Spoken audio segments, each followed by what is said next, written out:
Bueno, buenas noches.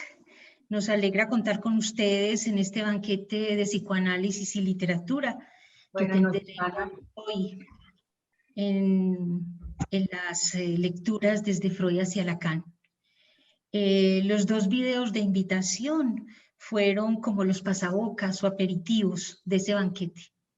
Así que hoy nos resta en el programa los platos fuertes y el postre.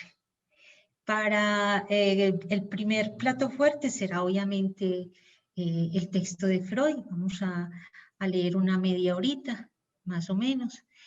Y luego le daremos la palabra a Dante Alighieri en su Divina Comedia. El final será un postrecito desde el alma. Así que sin más, entremos al plato fuerte. Saben que de todas maneras en cualquier momento pueden interrumpir para comentar, para preguntar, como siempre. Entonces, adelante, Satria, empecemos con el texto de Freud. Listo. Ya voy a compartir. Un segundito.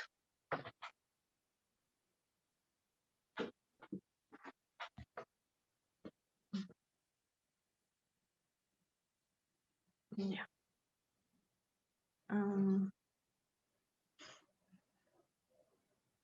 A ver, ahí.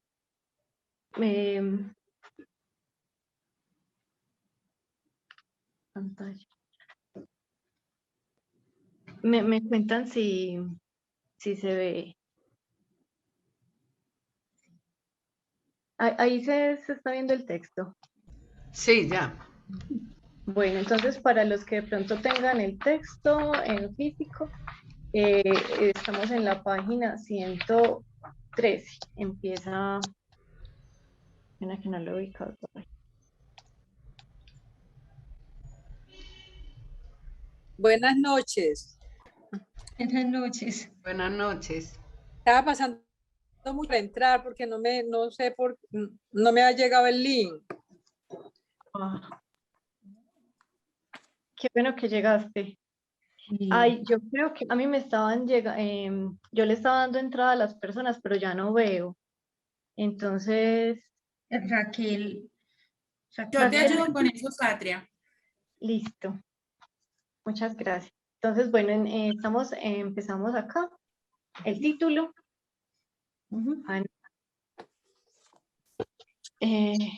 Bueno, ¿vamos a hacer algún comentario del título en este momento o ahorita?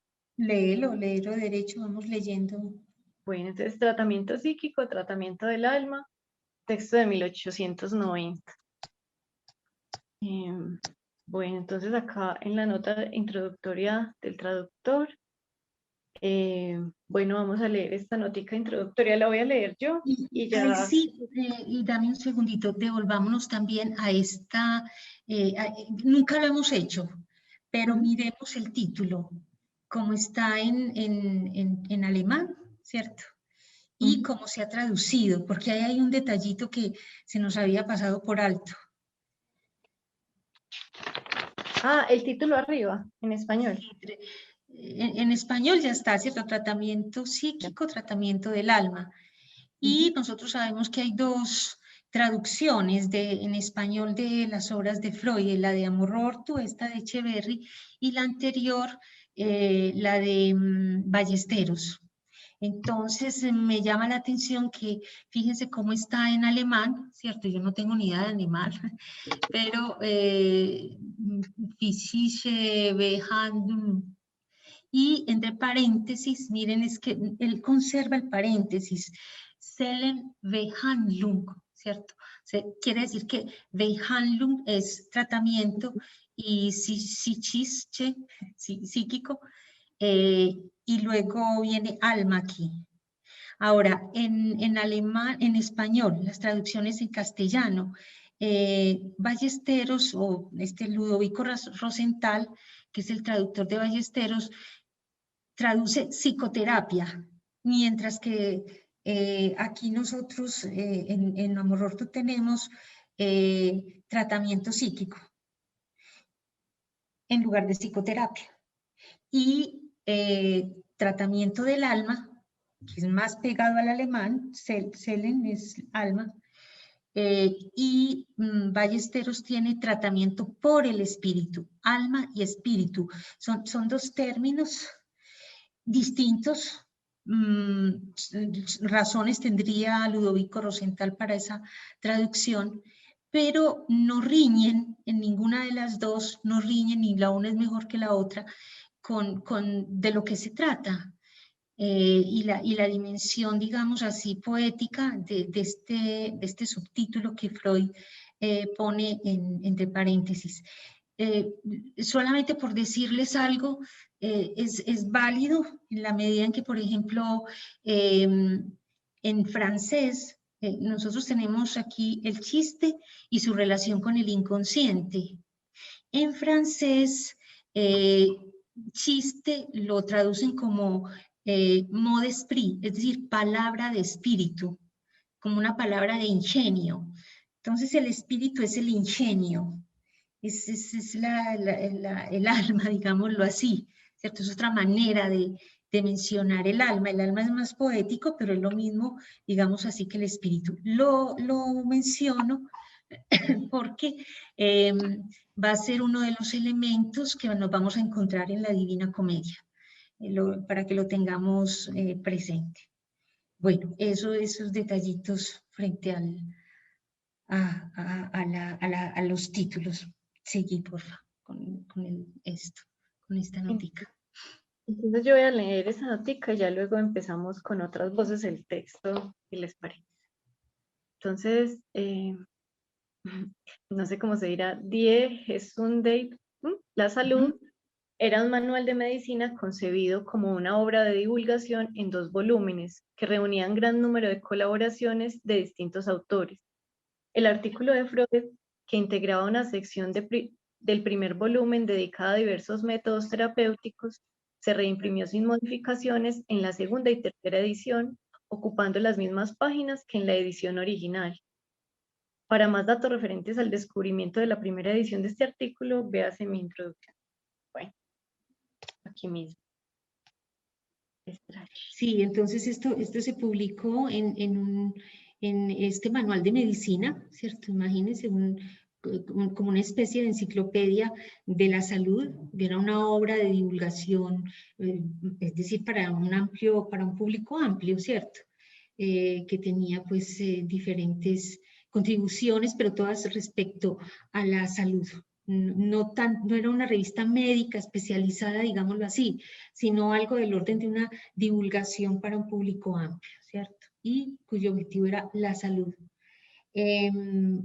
Lo que va a decir en la 69-70 es simplemente que se imprimió este manual en 3 fechas.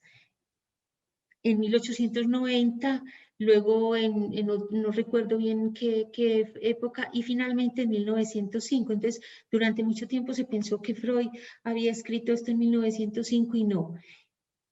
Descubren que era que nunca había variado la primera versión. Entonces, es importante y bueno, nos da otra nota. Esto es algo que se descubre muy recientemente, en los años 60, que se descubre este manuscrito de Freud y se publica. Entonces, bueno, eso por la introducción.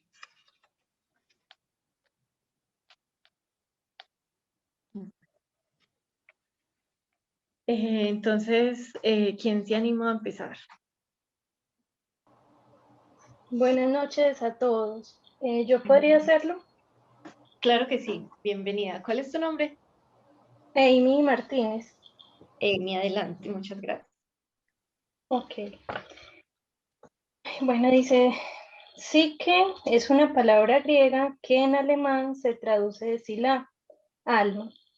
Según esto, tratamiento psíquico es lo mismo que tratamiento del alma. Podría creerse entonces que por tal se entiende tratamiento de los fenómenos patológicos de la vida anímica. Pero no es este el significado de la expresión. Tratamiento psíquico quiere decir más bien tratamiento desde el alma, ya sea de las perturbaciones anímicas o corporales. con recursos que de manera primaria e inmediata influyen sobre lo anímico del hombre.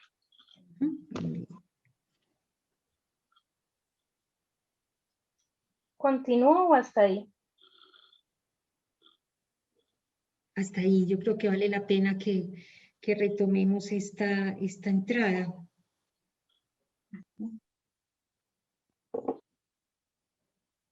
¿Te parece? Volvemos a releer vos misma, Amy. ¿Qué te llama la atención de ahí, de esta parte? Sí.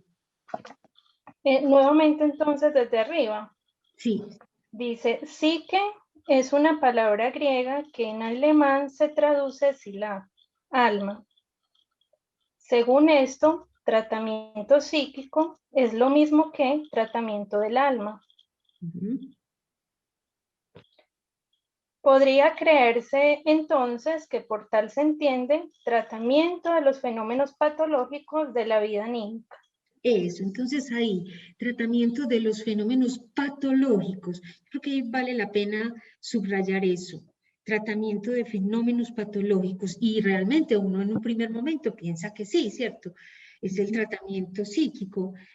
Fenómenos patológicos de la vida anímica. O sea, que hay una vida anímica y en esa vida anímica hay fenómenos enfermos, patológicos, ¿cierto? Pero aclara y dice...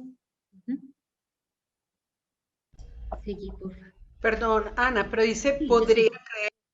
Podría creerse, exacto, a primera lectura, ¿cierto? Ajá.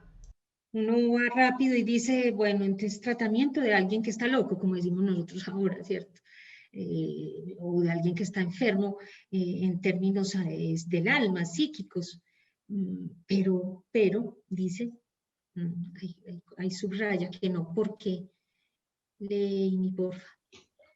Pero no es este el significado de la expresión. Tratamiento psíquico quiere decir más bien tratamiento desde el alma, ya sea de perturbaciones anímicas o corporales, con recursos que de manera primaria e inmediata influyen sobre lo anímico del hombre. Exacto, entonces ya nos cambió el panorama, no solamente por el desde el alma, ¿cierto? Que vamos a tratar de esclarecer ahora y que en uno de los videos decíamos es la primera pregunta que surge, ¿por qué subraya desde, ¿cierto? Desde el alma. Y cambia, ya no se trata de fenómenos patológicos de la vida anímica, sino de perturbaciones anímicas o corporales. Incluyen los dos órdenes y ya no los llama elementos patológicos. Es muy fina la distinción clínica que me parece que incluye y que no es lo mismo una perturbación anímica que una patología anímica. Y que la perturbación no solamente la está poniendo en el orden de lo anímico, de lo psíquico, sino en el orden del cuerpo. Y lo más singular es que ese tratamiento psíquico desde el alma, ¿sí?, es para tratar esas perturbaciones. Fíjense en el detalle, no está diciendo para curar, sino para tratar. Y tratar no es lo mismo que curar. Ahora, ¿con qué se trata? Obviamente que hay tratamientos que van a terminar en cura, obviamente, pero esencialmente para un tratamiento de esas perturbaciones. Da como la impresión de que no, porque si, cuando yo estoy en el orden de lo patológico, lo contrario es que se alivie, que se sane, que se cure. Mientras que cuando estoy en el orden de la perturbación, la idea es más bien de algo que perturba, ¿cierto? De algo que dura en cierto malestar y que lo que uno puede hacer es tratarlo. No hay más. Ana, sí, a mí me surge como una pregunta y como que hay una distancia también entonces desde de que ya el alma no es lo mismo que psiquis y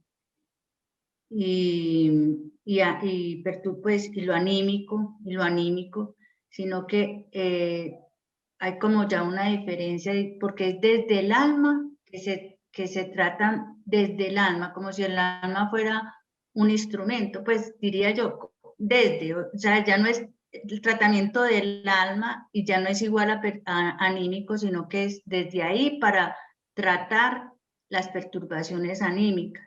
Pues es como que se distancia ya las definiciones, ya es, al principio es como si fuera lo mismo psiques, alma y fuera como y la vida anímica, pues, pero ya aquí yo siento que hay como una distancia en esas palabras, pues que ya no están significando lo mismo, no sé. Sí, Adela, yo creo que ahí es una precisión, porque entonces cuando dice arriba tratamiento del alma, uno tendría a creer, por eso vale decir podría creerse, tratamiento del alma es como si esa alma equivaliera a la vida anímica. Y ese pero nos lleva a decir ya no del alma, sino desde el alma. Y ahí ya se precisan esas definiciones que ahí en la manera como está narrado tiende a confundirse inicialmente o a equipararse esos conceptos. Y lo otro que me llama la atención es que con recursos que de manera primaria e inmediata influyen sobre lo anímico del hombre, que supongo más adelante podremos ver en qué consistirá, cuáles son esos recursos que de manera primaria e inmediata influyen en lo anímico del hombre. Ah, bueno, pero ¿qué será? Las perturbaciones anímicas corporal, no, tratamiento desde el alma con recursos que de manera primaria e inmediata influyen sobre lo anímico del hombre. Entonces, ¿cuáles irán a ser esos recursos? Preguntas para más adelante. Ajá. Pero ¿qué es lo que se va a tratar? No algo del orden, no un fenómeno patológico, Además, sino perturbaciones, exacto, perturbaciones anímicas corporales. A mí me llama mucho la atención porque esto está en consonancia con con lo que se encuentra ahora en la clínica actual, ¿cierto? Por ejemplo, en el orden de los pases, dicen que se encuentran con lo incurable, claro. Esto está dicho desde aquí ya. O sea, había ahí ya una percepción, una diferenciación de esas pequeñas, no sé, términos clínicos que son patología y perturbación, que no es lo mismo. Y tratamiento y cura, que tampoco es lo mismo. Entonces, me parece que hay que tenerlo muy en cuenta y que de lo que se está tratando aquí es de lo que él está proponiendo en una revista de salud pública. No sueñe con que se va a curar, no sueñe que esto de lo que voy a hablar va a ser una cura definitiva de algo del orden patológico, no. Es algo para tratar aquello que perturba el ánimo, la vida psíquica o el cuerpo.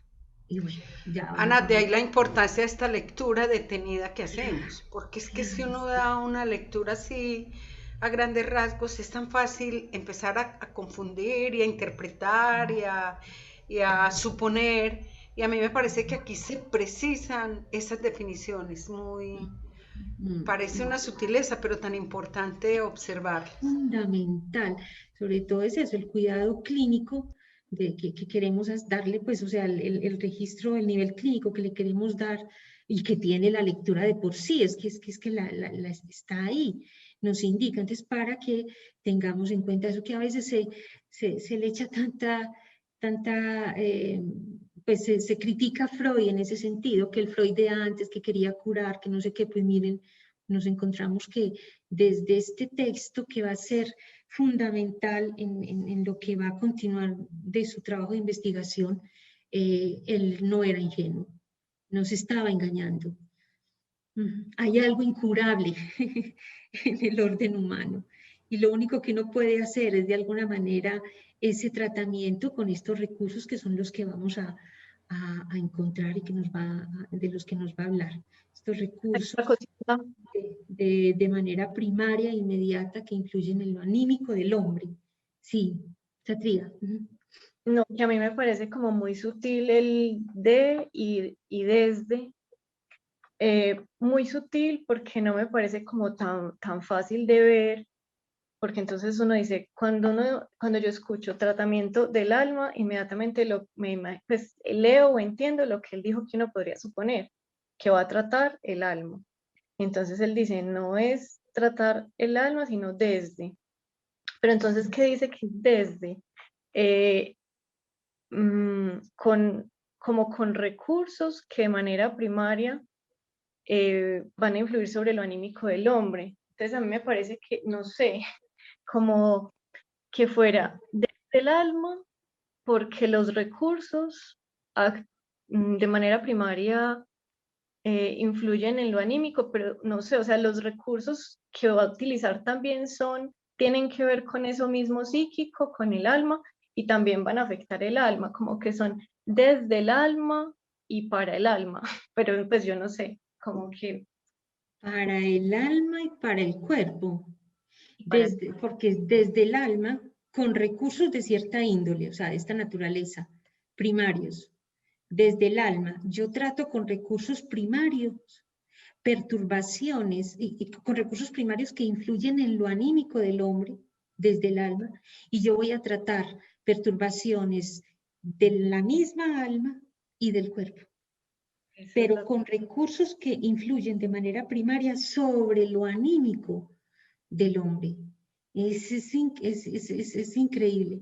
Ahora, eso es lo que vamos a tratar de, y la Divina Comedia nos va a ayudar a esclarecer un poco más esa diferencia entre lo que es el alma y lo que son los recursos que van a influir en lo anímico, que van a influir en esa misma alma, ¿cierto?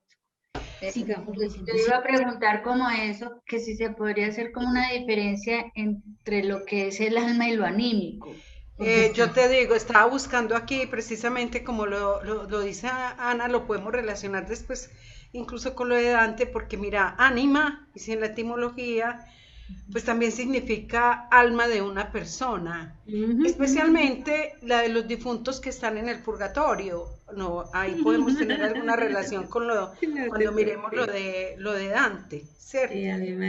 Entonces, mira que son palabras que tienen una relación semántica, lo anímico, el alma, ánima, y entonces es válido lo que dice Satria, que es desde el alma, y es para influir en lo anímico del hombre, es la misma, está relacionado con el alma del hombre, desde y para.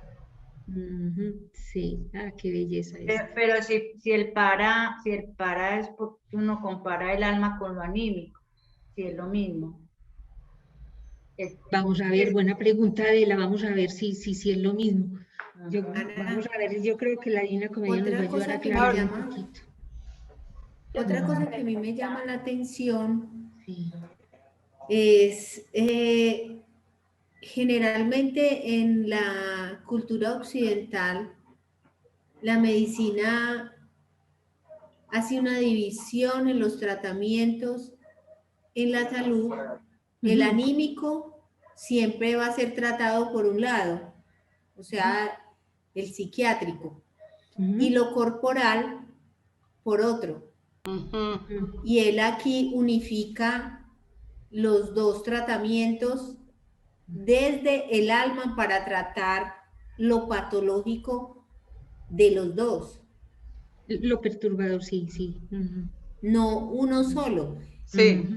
Inclusive uno va al médico y si no es especialista de determinada parte del cuerpo, como si el cuerpo se pudiera dividir, no ves, que no me preguntes de eso, que es que yo no sé sino de esta parte, de este dedo. No me preguntes de lo otro, que no, yo no sé de eso. Me parece muy interesante cómo reúne todo. Por eso, para hacer el tratamiento. Bueno, a mí me pareció muy, muy importante esta lectura. Porque cuando Ana mandó la lectura que dijo que leyéramos eso, que ella habla que ella dice, ¿cómo es, Elena? Sobre el punto de Capitón, es como eso, que esta lectura es tan importante y es como tan fundamental, es el punto de Capitón de todas esas escrituras de Freud, ¿sí? Y es bien interesante esta lectura, ¿sí? Porque es que va a unir esas dos cosas que de alguna manera la biología lo separaba, porque la medicina viene desde las ciencias naturales. Y el adelante vamos a ver tan importante que es eso. Exacto. Ana, qué pena. Yo quisiera compartirles una imagen que alguna vez encontré, y es que un texto es como una puerta que tiene bisagras. Si se quitan las bisagras, así la puerta sea más grande y más pesada, sin las bisagras se viene al piso la puerta. Entonces, por ejemplo, las preposiciones, estas palabras que no tienen un valor semántico por sí solas, pero que están uniendo el texto, si se quitan, se cae el texto. Si una preposición se puede malinterpretar, no es lo mismo de que desde. Entonces, en cuanto a la lectura, me parece importante que para esos detalles y esa fina lectura que estamos haciendo, estos aspectos son importantes. Exacto, son punto de capitón de la clínica, como decía ahorita María Elena. María Elena. Sigamos, avancemos este otro parrafito. Amy, o otra persona, ¿cierto? Ana, a propósito de lo que están hablando, yo había inclusive separado porque a mí me llamó la atención porque pone desde y no de él, ¿cierto? No del alma, sino desde.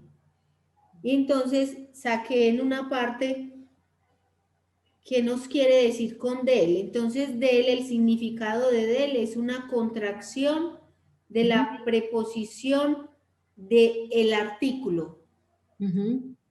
Y desde significa, indica el punto de origen o procedencia de algo, o el punto a partir del cual hay que empezar a contar algo.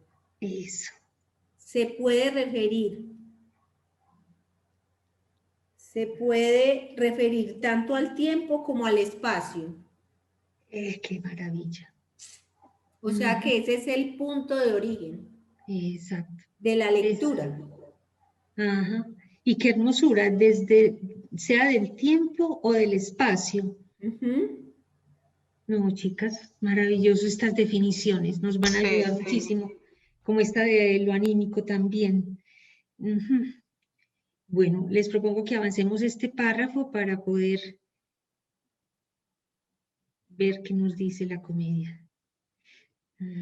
Gracias, Dulce. Y esto de las bisagras, qué maravilla, Marlene, claro, esas preposiciones, esos son los significantes, cuando hablamos del registro significante, es eso es lo que hay que poner cuidado, son fundamentales, ahí está la clave.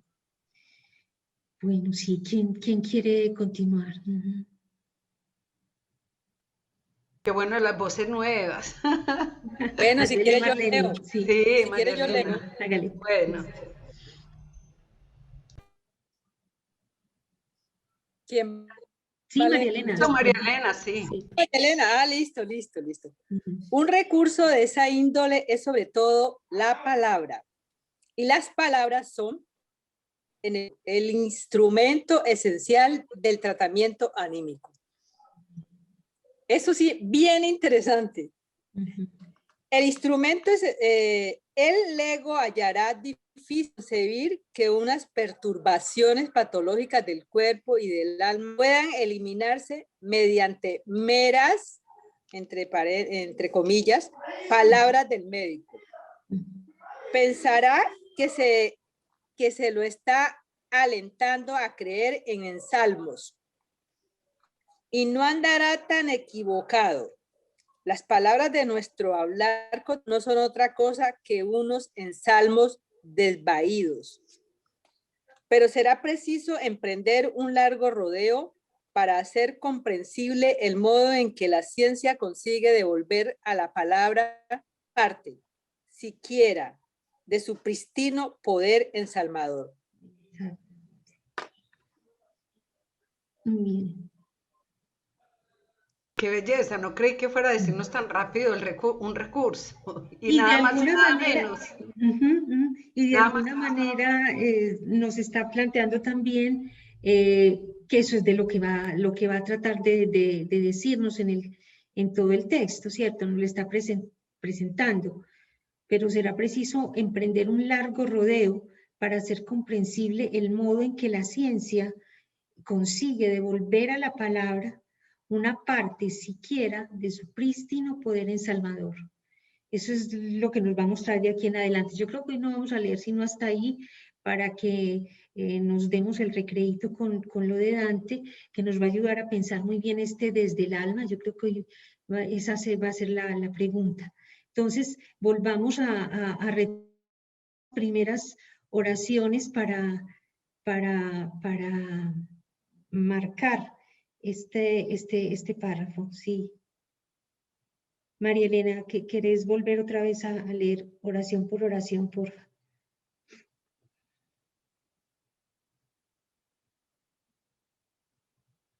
No está. No está, Satria, Cele. La leo. Bueno. Adela, listo, hágale, Adela. Un recurso de esa índole es sobre todo la palabra.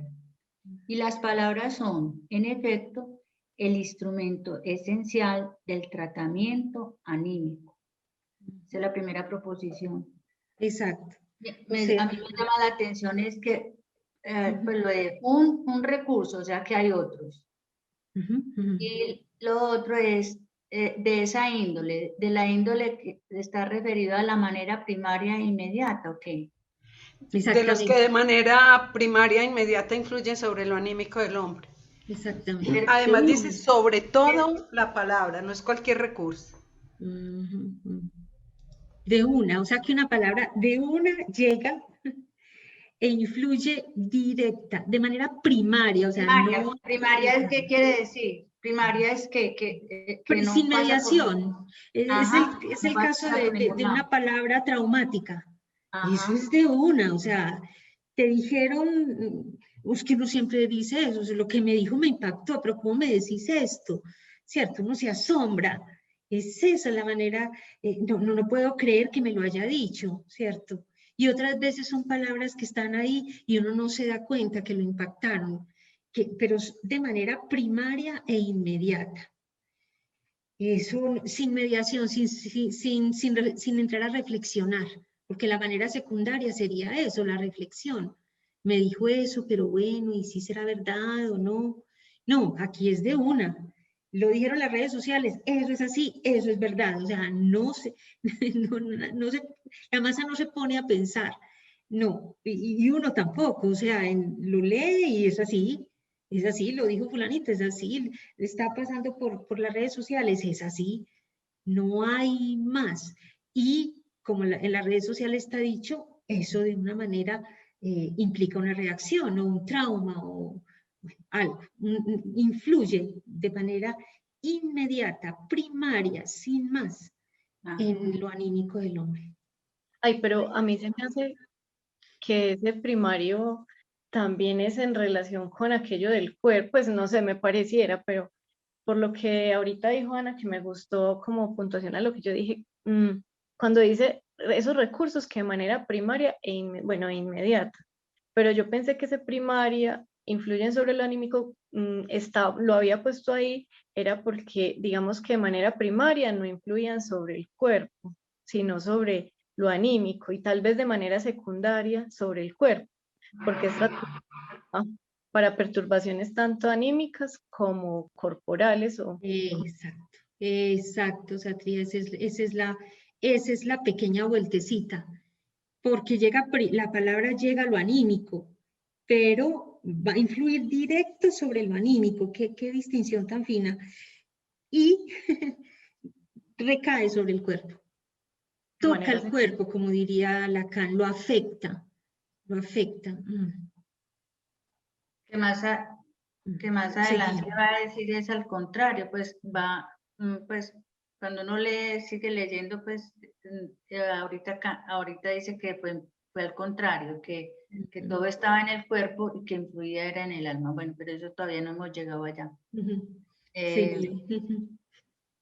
¿Sigo yo o qué? Sí, seguí para que terminemos esa frase. Bueno, el ego hallará difícil concebir que unas perturbaciones patológicas del cuerpo y del alma puedan eliminarse mediante meras palabras del médico. Esa es la otra proposición.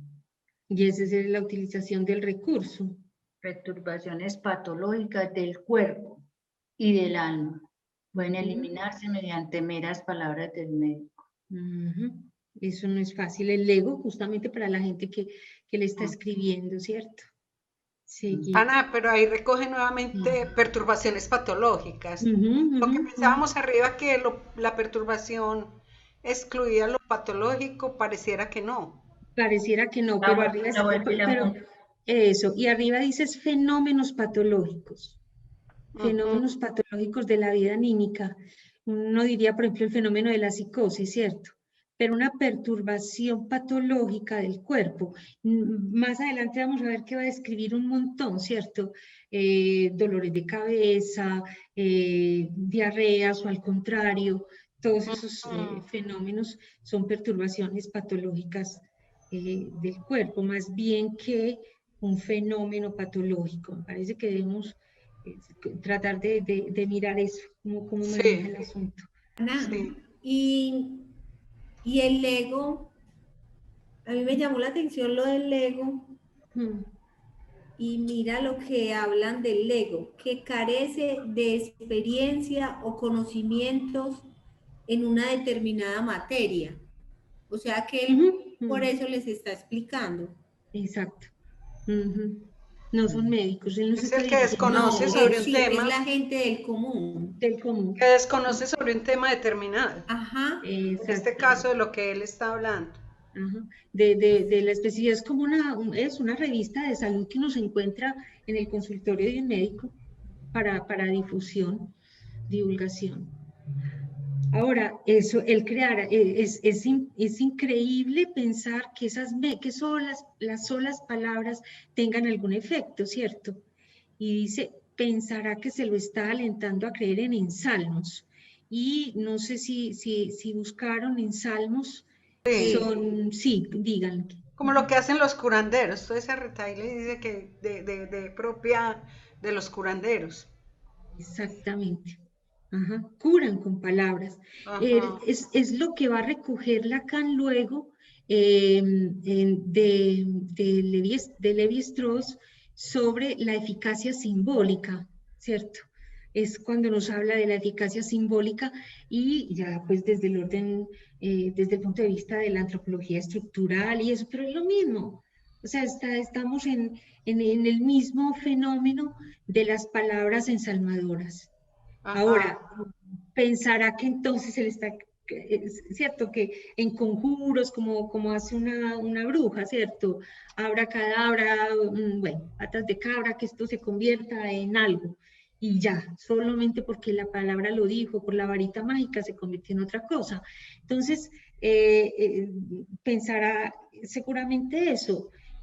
Y lo más claro es que no dice, pero no es eso, no, dice que no andará tan perdido, que se trata realmente de algo, no está tan equivocado, o sea, rescata ese poder ensalmador, ¿cierto? Entonces lo va a definir ahí de una manera increíble. Las palabras de nuestro hablar cotidiano no son otra cosa que unos ensalmos desvaídos de nuestro hablar cotidiano, ¿cierto? No son otra cosa que unos ensalmos desvaídos, sin mucha fuerza, sin mucho... Sí, como descoloridos. Descoloridos, exactamente. Como de falta de fuerza. Sin el peso de la palabra ensalmadora que tendría la del curandero o la de la bruja de los cuentos, ¿cierto? Entonces, sin ese peso. Pero no dejan de tener ese efecto ensalmador. Ahora, esa es tremenda frase. ¿Cómo? Que esa es tremenda frase, me parece. ¿Cuál? Reléela. Las palabras de nuestro hablar cotidiano no son otra cosa que unos ensalmos desvaídos, porque no está diciendo como que a veces nuestras palabras son ensalmos, sino que está diciendo como si fuera siempre, pues me pareciera, porque dice las palabras de nuestro hablar cotidiano. Y que hace un ensalmo tiene efectos pues sobre otro. Entonces a mí se me viene aquí como lo que él nos hablaba antes de la sugestión, pues de la sugestión de la vida cotidiana. Pero perdón, desvaídos ya implicarían que no tienen el mismo efecto. el cotidiano, el hablar cotidiano. Pues Por no ejemplo, tiene... al decir ¿Cómo? salmos desvaídos no tienen ese efecto. No tienen Pues la no, misma fuerza, pero no dejan de ser en salmos. pero No no dejan de dejan... ser el salmos. Pero ese meras, entre comillas, para el ego es entre comillas meras, pues sin importancia, pero él le pone las comillas porque de las palabras de que se trata, que supongo más adelante podrá decir si son importantes, ¿cierto? No son meras. Como una ironía, pues meras, no son tan meras palabras. Más no serán las del lenguaje cotidiano. Oh, sí, pero, ajá, sí, pero ¿cómo? Entonces ese es el punto.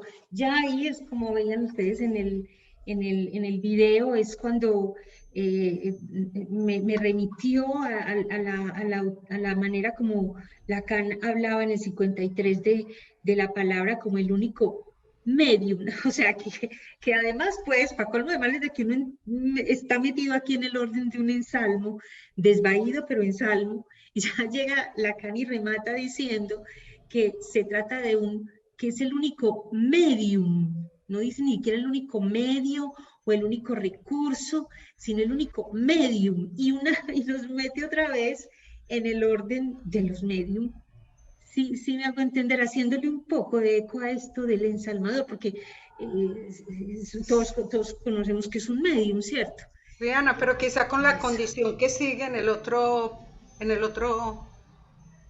párrafo, pero hoy vamos a dejar por hoy ahí, ¿cierto? No, me refiero en ese, pero será preciso emprender un largo rodeo para hacer comprensible el modo en que la ciencia consigue devolver a la palabra una parte siquiera de su prístino poder ensalmador, de su originario poder ensalmador. Exactamente. Y eso es lo que veremos en todo el artículo. Al final veremos cómo lo logra la ciencia, pues la ciencia en ese momento de él, ¿cierto? Sí, sí, claro. Exactamente, y ya nosotros ya con el psicoanálisis lo podemos hacer, y con Lacan sabemos que, y para qué vamos articulando con la Divina Comedia de una vez, o sea, con Lacan, por ejemplo, en estos días me encontré una expresión muy bella en el análisis. En el nivel inconsciente, para nosotros las palabras tienen el peso de un ensalmo, y el trabajo analítico lo que va a lograr hacer es quitarle un poco de fuerza a esas palabras, quitarle parte de ese poder ensalmador tan pesado que tenían, y darles digamos, otro valor, ¿cierto? Y decía, por ejemplo, que lograr que las palabras dejen de ser piedras, ¿cierto? Que tengan ese efecto contundente, directo, y que se dé una vuelta. Y entonces ahí es donde dar una vuelta. Entonces retomo como la definición que nos traía Sol en ese desde el alma, que es lo que me conectó un poco con la Divina Comedia. Yo les cuento un poco este preámbulo, porque resulta que dentro de mis lecturas literarias, yo decía, hay 2 obras literarias al menos, dentro de lo que yo conozco, pues no he leído todo obviamente, que nos presentan de alguna manera lo que es un proceso analítico. En primer lugar, ustedes la conocen, Edipo Rey de Sófocles, y su continuación, Edipo en Colona. Es obvio que lo que hay, que la importancia de que Freud hubiera elegido la obra de Edipo Rey y hubiera llamado Complejo de Edipo y no Complejo de Hamlet, por ejemplo, que era otra opción que él tenía en mente, responde al hecho, y ahí es Lacan el que nos da las razones, yo las encontré ahí, en el hecho de que Edipo es alguien que estuvo buscando una verdad y logró llegar también a un saber. Entonces, él descubre una verdad en Edipo Rey, y en Edipo en Colona es el hombre que ya se ha enfrentado a un saber sobre sí mismo, sobre su propio goce. Y dice, es el hombre que ha pasado por el horror de haber sabido, de haber sabido algo de su propio goce. Entonces, esas razones me las daba Lacan para poder leer a Edipo Rey y a Edipo en Colonna en clave de psicoanálisis, en clave de proceso analítico. Muy bien, por ahí esa parte. Para muchas de ustedes no es un secreto, mi libro de cabecera es El Quijote, lo he leído durante muchísimos años y lo he trabajado, me capturó justamente porque desde el principio logré captar que había una transformación en el personaje. Y esa transformación me llevó a tratar de seguirlo con cuidado y me di cuenta que obviamente, o sea, todas conocen la historia, es un loco, ¿cierto?, que al final de 2 volúmenes bien extensos, de una serie de capítulos, voy a decirlo así, recobra la razón. Sin ningún auxilio psiquiátrico, sin ningún medicamento, sin necesidad de haber ido a ninguna casa de locos como se acostumbraba en esa época. No, fue cómo se curó, entre comillas, Don Quijote, a punta de palabras, de conversación con Sancho. Mi hipótesis, el primer analista en lengua española fue Sancho Panza. Fue el analista de Don Quijote. Ahí está, patentico. No sabría quién sería el de Edipo Rey, tal vez el oráculo, no sé, los oráculos, Tiresias, no sé, pero el de Don Quijote sí fue Sancho. Paréntesis para invitarlos a la lectura del sábado, donde entraremos en un pequeño detalle sobre esas maneras como Cervantes nos muestra esas pequeñas transformaciones del personaje que hacen que obviamente termine, como les digo, que de mi parte ya soy yo la que doy las razones, puedo justificar y sustentar por qué en Don Quijote se trata de un psicoanálisis del primero en lengua española. Pero eso es la antigüedad clásica y el barroco. Y por casualidad, escuchando unos videos de Memo Ángel justamente, me encuentro que la Universidad Pontificia Bolivariana estaba haciendo un homenaje a los 700 años de la muerte de Dante y publicaron un video de un profesor de la Universidad Complutense de Madrid, se llama Ángel García Galeano, y que pretendía motivar a la lectura de la Divina Comedia. Me quedé de una pieza. O sea, yo hacía muchísimos años en la universidad y escuchaba una conferencia también muy bella de la Divina Comedia. Yo dije, qué dicha para saber italiano, y esto hay que leerlo algún día, pero un día. Y eso se iba a olvidar hasta que escuché ese video. Entonces, escuchándolo, yo decía, pero ¿cómo así que está diciendo este señor? O sea, este es el psicoanálisis literario que faltaba. O sea, de lo que se trata en Dante es realmente también de un proceso que podemos comparar con el de un psicoanálisis. Y él hacía énfasis en que se trataba de los caminos que recorre Dante. Entonces, ese punto me dijo, claro, desde el alma. Es que los caminos que recorre Dante son los caminos del alma. Y todos los que han pasado alguna vez por un trabajo analítico saben que de eso se trata. Pasamos de los infiernos a los purgatorios y luego a esos estados que podríamos llamar el paraíso. Este señor nos va a... el libro es muy largo, solamente vamos a escuchar 2 o 3 fragmentos hoy, a compartirles, lo pueden ver después. Hace una lectura hermosísima que nosotros podemos leer ya ahora en clave psicoanalítica. Y eso es pues lo que les vamos a proponer. La Divina Comedia se ha leído en términos cristianos, sociales, esotéricos, bueno, con todos los que ustedes quieran. Yo lo que les propongo es leer estos fragmentos desde la perspectiva analítica, desde Freud hacia Lacan, pasando por Dante. Entonces empezamos con el primero, voy a presentarles. El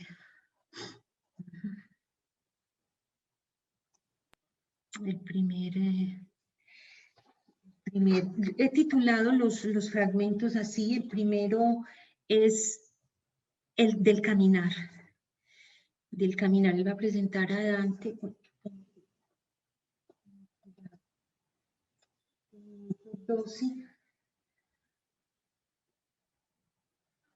Él va a presentar a Dante. Dante está exiliado, estaba muy bien en Florencia, pero a él lo exilian de Florencia. Y aquí vamos a escuchar al profesor. ¿Lo están viendo? Eso. Con años, nos está anticipando la comedia. Decir de aquella gentilísima cosas que a mí me han sido reveladas y que se dirán en este mundo por primera vez. Pasan los años, Dante se convierte en el gobernador de la... Este está 12:43. Bueno, voy a dejarlo, yo les digo, es cuando empieza a hablar del camino. La ciudad tiene que pactar con el Papa, con Bonifacio VIII. Bonifacio VIII pacta a sus espaldas con una facción de este mundo de los güelfos que lo expulsan, lo condenan y lo enajenan, y cuando quiere volver a Florencia se encuentra con que ha habido un edicto, un bando, se convierte en bandido, un edicto en el que es condenado a muerte. Si pone los pies en la ciudad se le enajenan todos los bienes y se le prohíbe pisar nunca en la ciudad. Este es Dante a la altura de 1302 con apenas 37 años, en el mezzo del camino. Dante se va al exilio, su mujer, que además pertenece a la familia gobernante, queda en Florencia, porque bueno, es familia de los que le han dado el golpe de Estado. Sus pequeños hijos allí se quedan. Él no sabe cuando se va al exilio si va a volver a ver nunca más a su mujer y a sus hijos.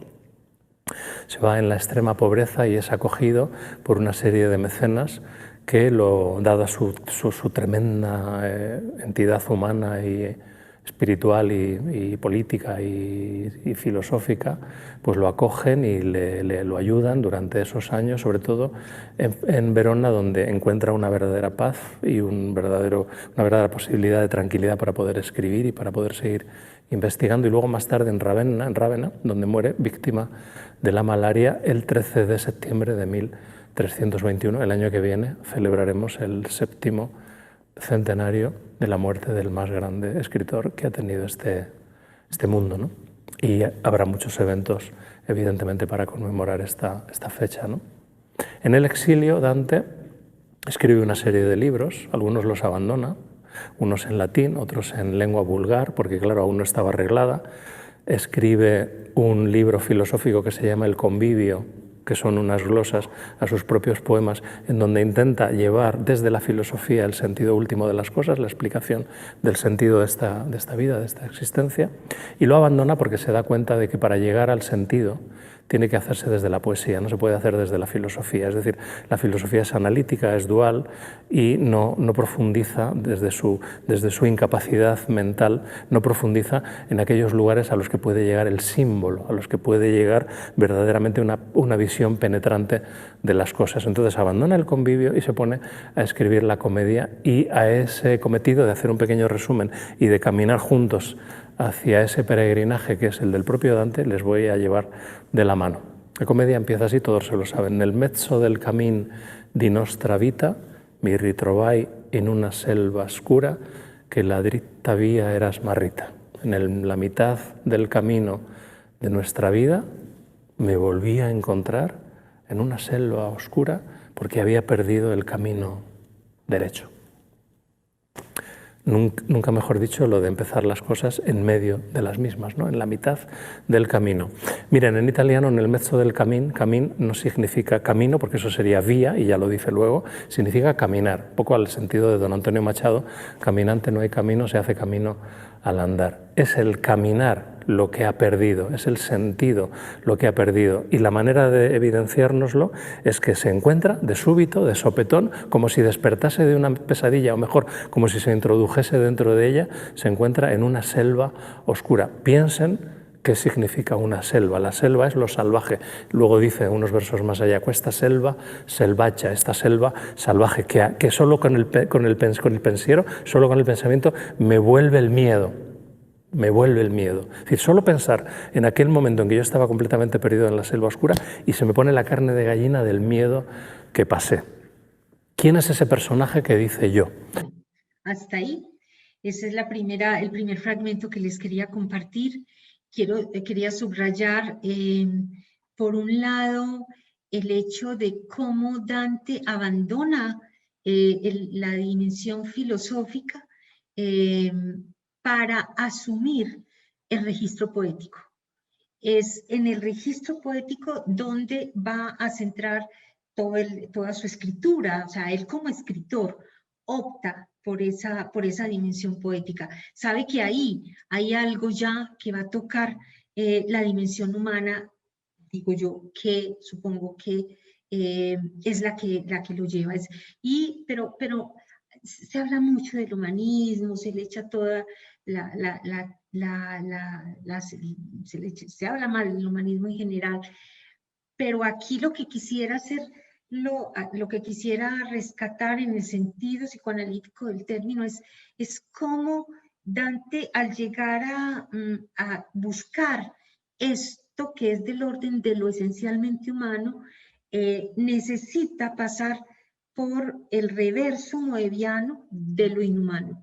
Entonces es lo que se va a encontrar en la comedia. Y para tocar esos dos reversos, esas dos caras de la misma banda de Homoedius, de lo humano, acude a la poesía. No hay otro artificio. Entonces quería subrayar esto. Y lo otro es la manera como lo plantea el profesor. Se trata de un caminar.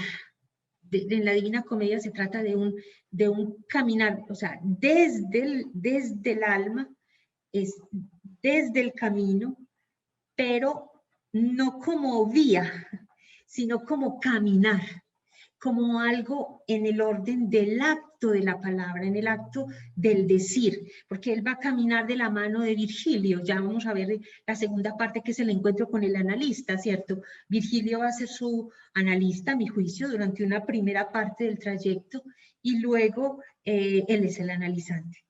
En ese sentido me evocó inmediatamente esto de que es que el análisis es eso.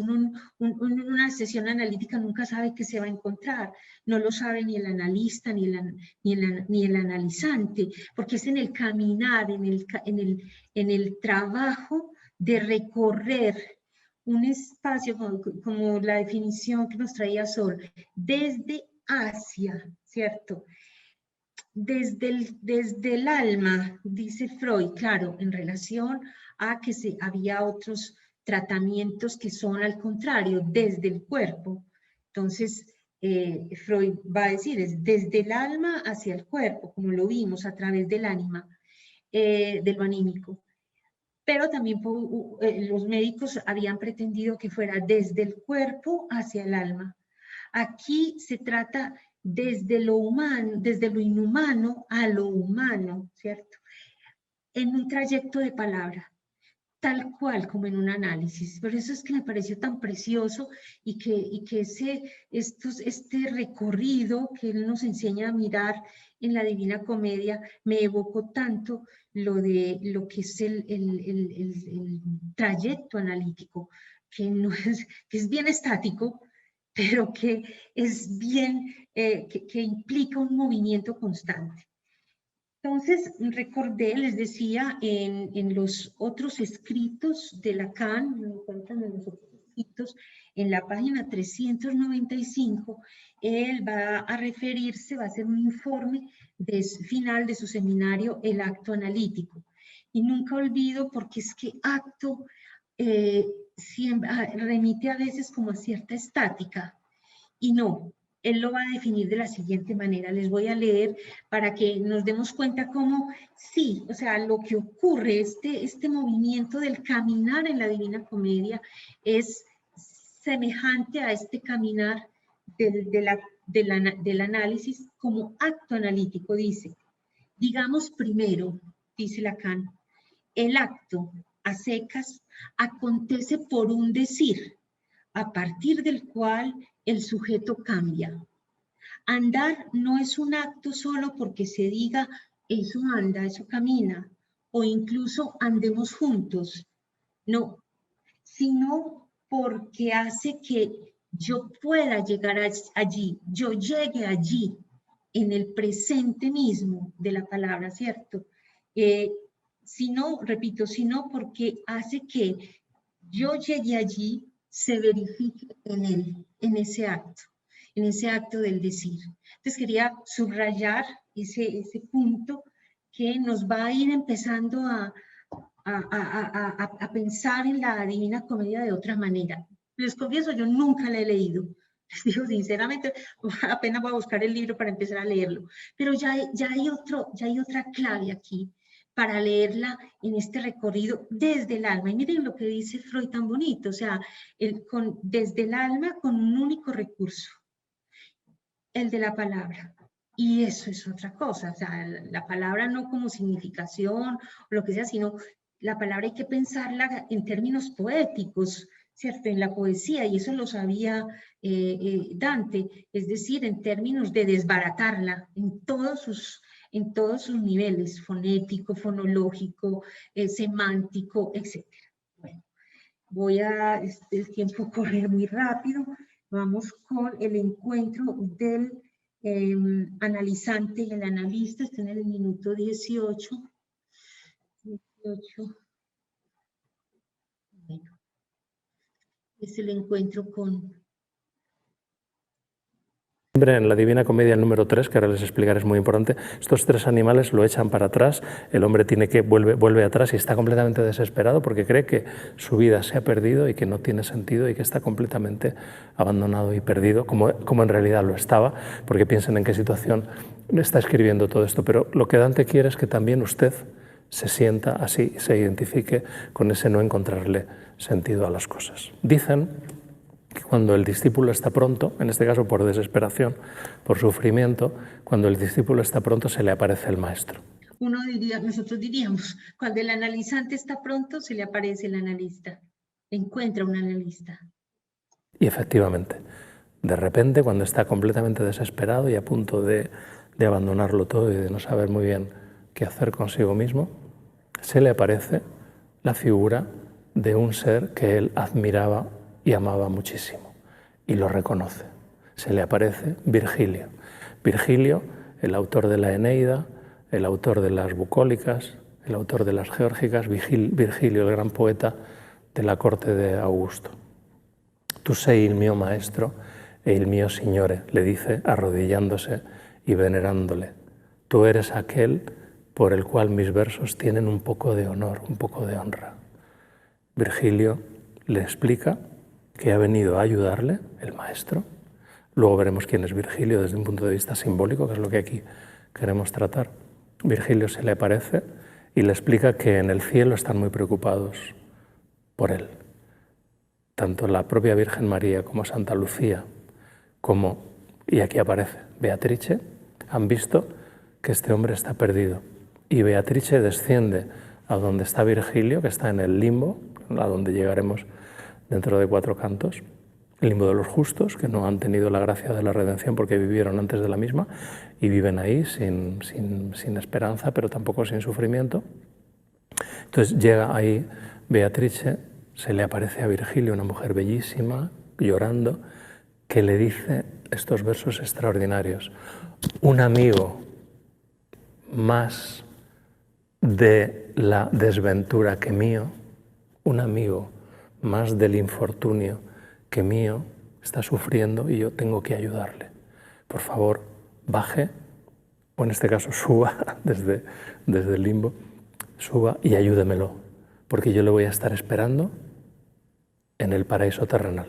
Allí en lo alto de la montaña que él quiso subir con sus solas fuerzas, sin ayuda, sin ingenio, sin maestro, sin alguien que le lleve de la mano, allí le voy a estar esperando. Allí nos vamos a encontrar, en la plenitud de lo humano. En la plenitud de lo humano, el ser humano asciende hasta la plenitud de lo humano, subiendo esa montaña, y cuando llega al paraíso terrenal, aquel lugar al que llegaremos en el canto 28 del Purgatorio dentro de una media horita, aquel lugar que ya no ha sido hollado por pie humano desde Adán y Eva, entrará Dante y tú de su mano, tú también de su mano, entraremos en el paraíso terrenal y vendrá Beatrice. Bueno, hasta ahí van a escucharlo después y él va a decir que, pero para poder llegar a ese paraíso, que no es como él, él nos va a enseñar a pensar lo que no es el paraíso que nosotros pensamos en términos cristianos. Se trata de eso, del orden humano, del encuentro con lo humano y con lo femenino que implica lo humano, el orden humano, que es el encuentro con Beatriz, no como algo sublime, como algo del orden de la mujer fálica, no, se trata al contrario, de la rosa mística, de lo esencialmente femenino. Pero para llegar allá es necesario pasar por el infierno. Y ahí ustedes se van a encontrar un inventario de los goces que tratamos todos los días en los consultorios. Es increíble, todo este retrato del infierno que siempre captura el lector no es más que, si lo leemos en clave de Lacan o en clave de Freud, la pulsión de muerte y los goces. Ahí los dejo para que lo puedan escuchar. El último fragmento lo titulé De lo real, lo simbólico, lo imaginario en la lectura y está en el minuto 24. 24:18. A venir conmigo, vamos a empezar primero por descender hacia los ínferos y así empieza el canto segundo. Miren, antes de entrar en hacer el viaje, ¿cuál es la estructura de la Divina Comedia? La estructura de la Divina Comedia está basada toda ella en el número 3, con algunos acercamientos al número 7 y el número 9, que es 3 al cuadrado y que es el número de Beatrice, como ya nos explicó en la Vida Nueva. Vamos a ver. Son 33 cantos para el infierno, 33 cantos para el purgatorio, 33 cantos para el paraíso, más este primer canto que les he resumido hace unos instantes, que es una suerte como de obertura de la ópera, de tal manera que llegamos al 100, que es el número de la perfección, que es el número de la plenitud y que está en todas las religiones y en todas las filosofías. 100 son los atributos de Dios en el Corán, por ejemplo, ¿no? Uno de los cuales atributos es el propio Corán, como explica muy bien Borges, por ejemplo, ¿no? De manera que 1 más 33 más 33 más 33. Toda la obra está escrita en tercetos encadenados. ¿Qué son los tercetos encadenados? Es una composición que se inventa ahora, la inventan los estilnovistas, de 3 versos en decasílabos que riman el primero con el tercero, el segundo queda suelto, pero es el que genera la rima de los siguientes y así se van encadenando hasta una última estrofa de 4 versos que cierra el canto. De media, cada canto son unos 150 versos, de tal manera que toda la Divina Comedia son unos 15.000 versos. Piensen que la Ilíada, la Odisea o la Eneida tenían unos 12.000 versos, es decir, estamos en un ámbito de imitación del modelo heroico, del modelo épico de Virgilio y de Virgilio de Homero. Pero la diferencia es muy grande, no se puede leer como un poema épico, más bien habría que leerlo como un poema simbólico. Hay que entender el simbolismo de la Divina Comedia. Miren, el secreto de la Divina Comedia, el secreto de comprensión de la Divina Comedia es que para entender la Divina Comedia hay que ir de la mano de un Virgilio. Esto es inevitable. Yo sé que dicho así suena duro, pero yo sé muy bien que aunque mis palabras les invitasen a ustedes, ojalá, a ojear la Divina Comedia, se van a encontrar con serias dificultades. Pero por una razón muy sencilla, porque Dante tiene un altísimo concepto de nosotros. Dante considera que usted se sabe la Biblia de memoria, que usted se sabe las Metamorfosis de Ovidio de memoria, que usted se sabe la Eneida de memoria, que usted se sabe la Tebaida de Estacio de memoria, etcétera, etcétera, etcétera, y no sé si es el caso. Y luego, para comprender, disfrutar y gozar del todo de la Divina Comedia, no se puede leer solo una vez, hay que estar viviendo dentro de ella. La Divina Comedia no hay que leerla para ver qué pasa, como si fuese una novela o, en el mejor de los casos, como si fuese la Odisea o la Ilíada o la Eneida en un decurso narrativo, no. La Divina Comedia hay que gozarla como uno goza una ópera, como uno goza una ópera de Wagner, como uno goza una buena música, como uno goza un poema simbólico profundo. Por ejemplo, el Cántico Espiritual de San Juan de la Cruz, que tiene la ventaja de que solo son 200 versos y no 15.000, pero aún así es de difícil comprensión. Ese es el camino de lectura y de gozo que genera la comedia. Si ustedes la leen a ver qué pasa, les hago una apuesta, no llegan al canto 6 del infierno. Es decir, se van a aburrir, se van a abandonar porque no van a entender nada. Quédense a vivir, es una manera de hablar, pero casi literal, quédense a vivir dentro de la comedia. Gocen de cada verso, disfruten de cada personaje, miren bien todo lo que ahí acontece. Ahí está, real, simbólico, imaginario. Repito ahí. Gocen de cada verso, es lo real del goce de la palabra. Y ahora vamos a verla con todos sus, digamos así, con todos sus encantos del ritmo, de la rima, pero también con cierto humor en ciertos disparates, en ciertos equívocos de la lengua. Entonces ahí está lo real del goce. Cuando dice disfruten de cada personaje, el orden imaginario, lo que nos lo que es la representación, digámoslo así, de la obra. Cuando dice, miren bien todo lo que ahí acontece, todo lo que ocurre, que realmente son hechos de palabra, son esencialmente hechos de palabra. Estoy en el orden esencialmente simbólico. Claro, él, les cuento, es un psicoanalista, no, él es docente de literatura de la Universidad Complutense de Madrid, pero hace muchísimas referencias al psicoanálisis junguiano, por eso insiste en lo simbólico, pero cuando él habla de simbólico ahí es en términos de Jung. No importa, a nosotros nos interesa es rescatar de ahí, de eso que él está planteando, lo simbólico que es para nosotros, es decir, esos actos que permiten, que son actos de palabra en los que hay pasos y cortes que van a permitir que, digamos así, Dante encuentre algo del orden de su propia palabra, de su propio decir. Y no les digo más para que se motiven a escucharlo al final. Escuchándolo, yo decía ahora pues que en la escuela estamos trabajando mucho sobre la dimensión del pase. Yo decía, pero es que esto es el pase. Al final, cuando él llega al paraíso, es del orden de la experiencia mística, de lo indecible, de lo que es imposible de decir. Entonces, no solamente con algo del orden de lo incurable, sino de lo imposible de decir. Yo me decía, esto describe efectivamente lo que es el trayecto analítico y el momento final del pase, donde ustedes van a encontrar unas cosas bellísimas. Eso era lo que quería compartirles respecto a esto, y terminemos pues con el postre. O si tienen algún comentario, el postre Ana, será yo tengo una pregunta. Sí, pregunta. Vos la vas a leer, vas a comprar el texto, vas a comprarlo en verso. Porque es que mira que está escrito en verso, los endecasílabos son 11 sílabas cada verso, que eso es una genialidad. ¿Vos has leído algo? Yo no. Yo he leído partes, sí, pero entiendo como él que esa no es una lectura de corrido para mirar qué pasa, es como el Quijote. No. El Quijote, para poder leerlo hay que quedarse a vivir en él mucho tiempo, lo mismo la Divina Comedia. Exacto. Y ¿quién te va a hacer de Virgilio en ese recorrido? Porque mira que él dice, no podemos leerlo solo por todo el simbolismo que hay ahí y el nivel de dificultad, que eso no quita lo disfrutable, pero me queda esa inquietud. Exacto.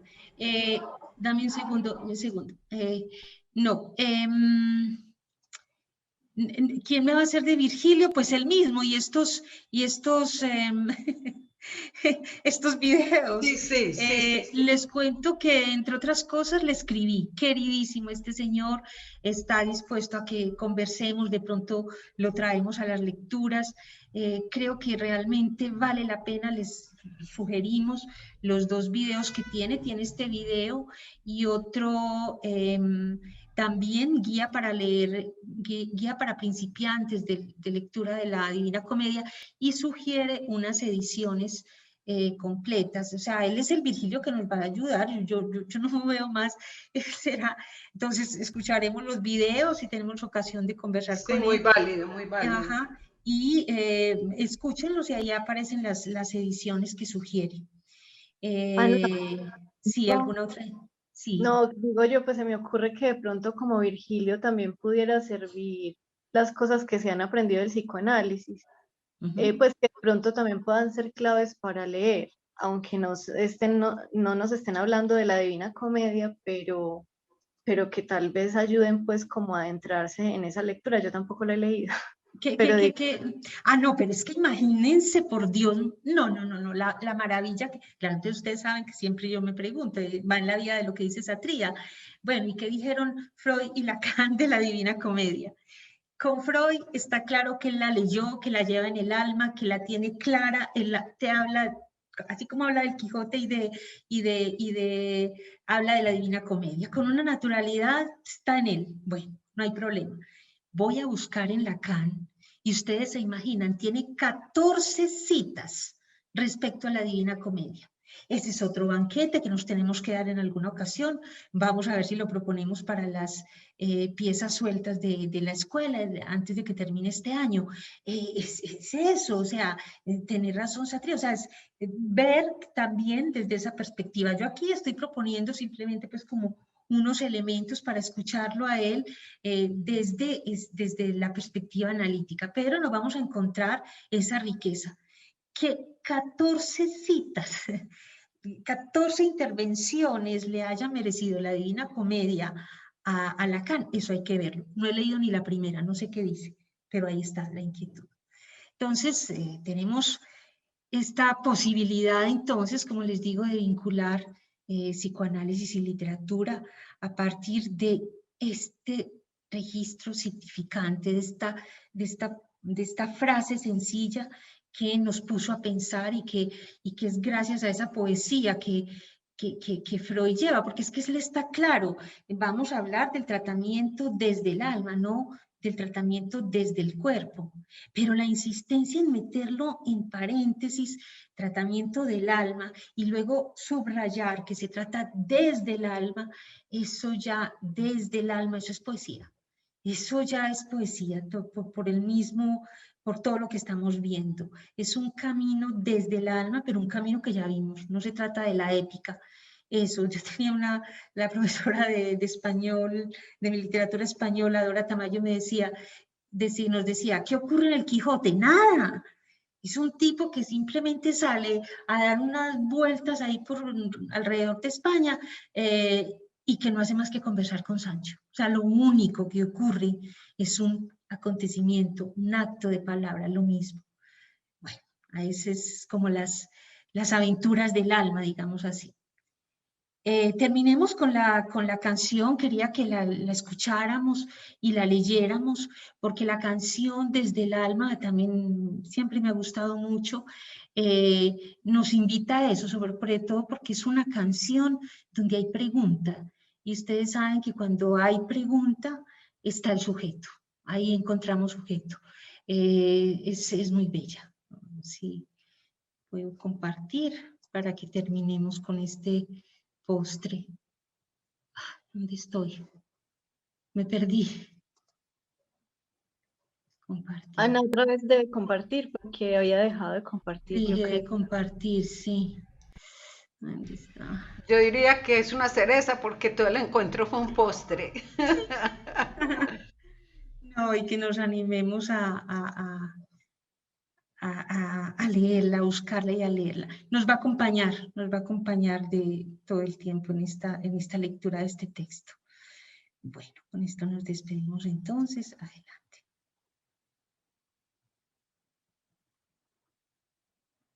Alma, si tanto te han herido.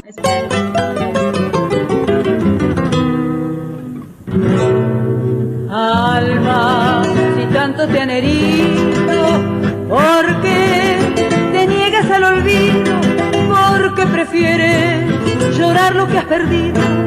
Buscar lo que has querido, llamar lo que murió. Vives inútilmente triste y sé que nunca mereciste pagar con pena la culpa de ser buena, tan buena como fuiste por amor. Fue lo que empezó una vez, lo que después dejó de ser, lo que al final por culpa de un error, fue noche amarga del corazón.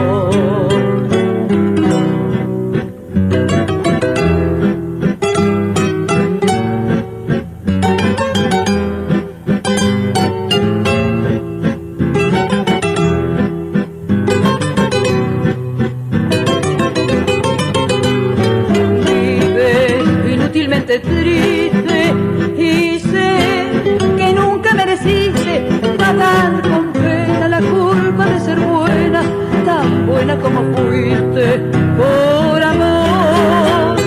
Deja esas cartas, vuelve a tu antigua ilusión, junto al dolor que abre una herida.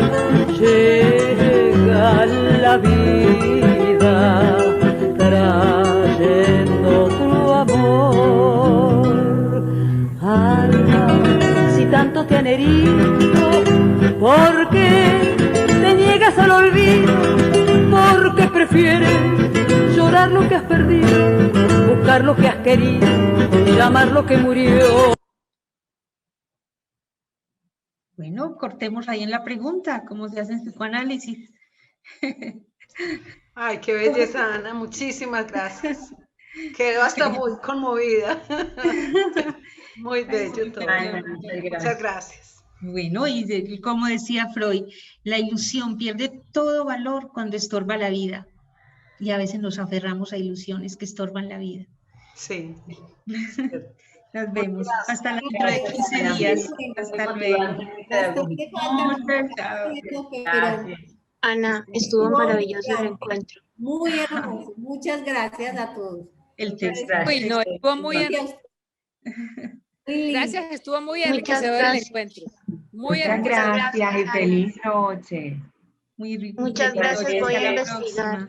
Voy a investigar lo de la Divina Comedia, cuáles son las mejores ediciones, porque soy muy curiosa con eso, soy muy exigente con las traducciones. Nos cuenta Luisa, por favor. Muy bien, te sugiero cómo hacemos para hacerles llegar los enlaces. Los voy a poner los enlaces en la página de lecturas desde Freud hacia Lacan. En el segundo enlace, Luisa, vas a encontrar las ediciones que él recomienda. Esas son las que yo voy a buscar también. Ah, qué bueno. Sí, vamos a ponerlo a partir de mañana, sí. Ana, los puedes enviar también al grupo de WhatsApp para tenerlos más. Perfecto. Es al final de la segunda conferencia que él recomienda las ediciones. Súper. Bueno, okay. Además, esta semana hubo un lanzamiento de Pingüi, lanzó una edición muy bonita de La Divina Comedia en 3 tomos. Vamos a ver quién es el traductor. Y exactamente, nos contás. Excelente. Gracias. Hasta luego, que estén bien. Hasta luego. Muchas gracias, hasta la próxima. Gracias a todos. Dentro de 15 días. Bueno, hasta luego.